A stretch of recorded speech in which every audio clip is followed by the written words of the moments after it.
What's up guys, my name is Ace, and welcome back to another gun guide. This is the series where I go into great detail with all of the stats as well as some excellent attachment combinations for every gun in Modern Warfare 2. And in today's episode, we're going to be getting back into the sniper rifle category and covering the LAB 330. And starting it off as always, let's have a look at our one-shot kill areas as well as ranges. And it's quite interesting with this gun, from 0 to 35.6 meters, we've got a great one-shot kill area that covers anywhere in the torso or anywhere in the arms, all the way down to the hands, which is the best one-shot kill zone you can get with a sniper rifle in this game. It's tied with the SPX 80, which we'll cover in the next episode. So that's really interesting. This is super forgiving, and you should be getting far fewer hit markers with this gun compared to some of the other sniper rifles out there. However, in the next damage range, from 35.5 meters to 49.5 meters, this is where we get the same one-shot kill potential as most of the other sniper rifles, where it covers anywhere in the torso, as well as anywhere from the elbow up. But then after that, from 49.5 meters up to 71 meters, this is where we lose the arm multipliers completely, but it's still a one-shot kill anywhere in the torso.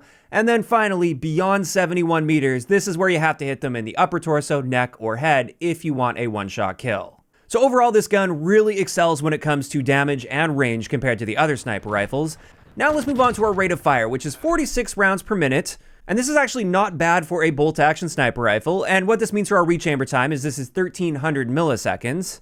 Then let's have a look at our aim down sight time, which is right around average for sniper rifles in this game at 610 milliseconds. And our sprint out time is unfortunately the slowest in the sniper rifle category at 308 milliseconds for our standard sprint out time and 445 milliseconds for our tactical sprint out time. Now, after that, let's have a look at our bullet velocity, which is pretty standard for the sniper rifles at 780 meters per second. This is an amazing bullet velocity for this game, and you generally shouldn't have an issue with that. And then let's get into our hipfire, which, as we can see here, it's got a standard hipfire spread for a bolt-action sniper rifle in this game. Nothing too surprising there. And also, I wanted to have a look at the default optic. You can see with its standard zoom level, it's the same as most of the other sniper rifles. However, the default optic on this is a variable zoom, so you can actually zoom in farther if you want with that default optic, which could be seen as a positive as well. Also, while we're at it, I should mention this is one of those sniper rifles that doesn't recenter after each shot fired, so the recoil will kick up, and then you have to manually bring that optic back down onto your target. It won't happen automatically. And now let's get into our mobility stats, and for the most part, this is pretty average for sniper rifles. Like for our base movement speed and sprint movement speed, it's average. However, our aim walking movement speed is especially slow with this gun at 0.97 meters per second. I believe this is the slowest out of any gun in the entire game. But then after that, let's have a look at our reload add time, which is 2.07 seconds. And this is the fastest in the sniper rifle category, and it doesn't change if you use the larger 8-round magazine as well. And speaking of attachments, let's have a look at how the unique attachments impact our aim down sight speeds with this gun. And as you can see here, 2 of the barrels will harm our aim down sight speed, whereas the other 2 will improve our aim down sight speed. Then when we look at our stocks and combs, 3 of them will be improving our aim down sight speed, and the others have no impact whatsoever. And then finally, that 8-round magazine that we can use will add 25 milliseconds to our aim down sight time. As for the different bolt attachments, the first one will be reducing our rate of fire down to 42 rounds per minute. And all you gain out of this is rechamber accuracy, which honestly isn't that important in my opinion at least. Whereas the other bolt will improve our rate of fire up to 54 rounds per minute, which is quite a noticeable improvement. And the only downside of that is we lose some of that rechamber accuracy. So this is a great attachment that I definitely recommend using if you've got a spare slot for it. But then finally, for the stats of this gun, let's have a look at how the barrels will impact our ranges as well as our bullet velocities. And as you can see here, the first barrel doesn't impact our range at all, but it does give us the best boost to our bullet velocity at 82 meters per second. The second barrel will give us a 16% boost to our damage ranges, which is a great boost, and a slight boost to our bullet velocity. The third barrel harms both our range and our velocity, and then finally the last barrel hurts our range a little bit more than the previous one, but it actually slightly improves our bullet velocity, but by a negligible amount.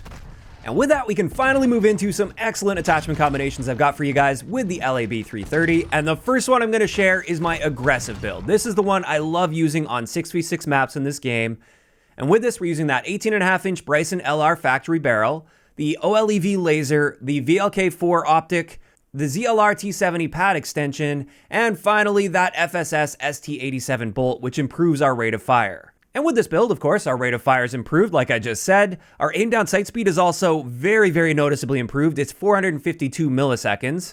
which makes this a lot more viable for quickscoping. Our Sprintout Time is also very noticeably improved here, even though that's not going to help too much outside of situations where you're hip firing out of sprint. And then finally, while our muzzle velocity is lowered a bit with this compared to the base, we still have more than enough velocity to handle any of the fights you'll need in a 6v6 map. And with this build, it's pretty self-explanatory. It's much more designed for those close quarter situations and quick scopes when needed, although you can, of course, still hardscope a lane just fine with this setup.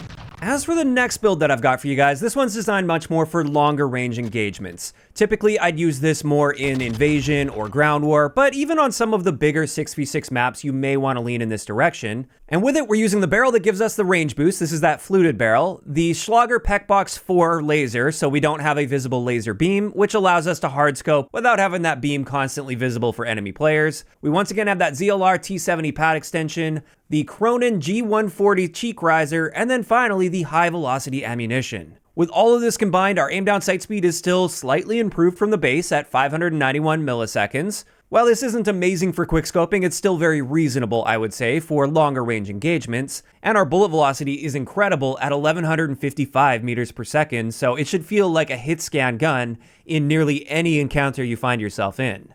And honestly, this is one of my favorite builds to use for a sniping build in Ground War or Invasion, just because it does often feel like a hit scan. You don't have to lead moving targets or account for much bullet drop or anything. You just point and shoot with this thing, even at extremely long ranges, and that's excellent. And with that, that's finally going to wrap it up for today's gun guide on the LAB 330. As for my thoughts on this gun, I really like it. I love the extra consistency that you get with this compared to all of the other sniper rifles we've covered so far, at least. I definitely notice that I get very few hit markers with this gun. As long as I'm not shooting them in the legs, then I'm not getting any hit markers, at least on the 6v6 maps.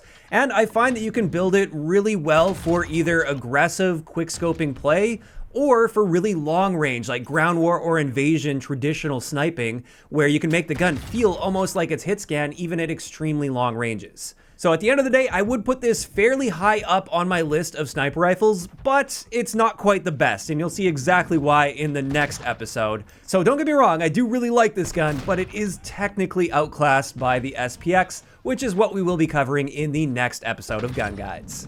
Now, of course, these are just my opinions on the LAB 330, and I'd love to hear what you guys think about this sniper rifle in the comments down below. And also, if you guys have missed any of the previous episodes of Gun Guides, I will leave a link to the playlist in the description down below. I have covered the new assault rifle. I know there's a new shotgun that came out with this season as well. Since I haven't done extensive testing with the other shotguns yet, I'm just going to hold that off and I'll cover it alongside the other shotguns. If you enjoyed this video, a like rating is always appreciated, and don't forget to subscribe for more if you haven't already. I'll talk to you guys next time.